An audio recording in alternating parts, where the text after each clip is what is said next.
Malang tadi di Negeri Sembilan, pengurusi Majlis Tabah Anthony Lok sebagai undang kelima. Kalulah jadilah kepada pengurusi kita pada malam ni, saya rasa esok dah duduk lokat dia. Tapi jadi kepada mereka. Ni tak betul. Mereka juga memperkenalkan 3A, tapi boleh terang-terang mereka mainkan. Mungkin dia berseluruh ataupun bersalah, saya tak tahulah. Tapi sepatutnya ambil tindakan. Betul tak? Takar dulu. Mari dua undang kelima ni. Daripada DAP Anthony Lau. Kalau kita gitu sebut, salah sebut. Hal raja. Berigat tu. PRU ke-16. Mau tidak mau. Kawasan-kawasan Felda di seluruh negara. Momentumnya cukup kuat. Perubahan akan berlaku. Dengan hari ini sejarah Datuk Seri Anwar Ibrahim gagal sebagai Perdana Menteri dan mereka telah menipu kita puluhan tahun. Mereka berjanji itu, ini, tetapi satu pun dia tidak buat. Tara tu Datuk Seri Anwar buat kepada rakyat. Dah boleh tukar lagi.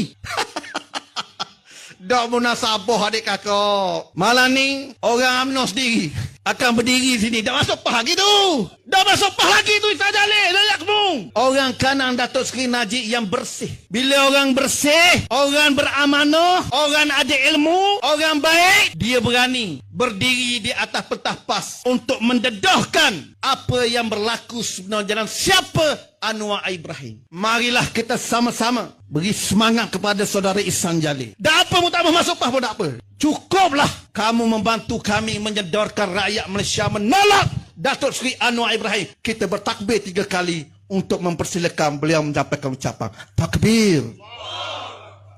Takbir. Takbir.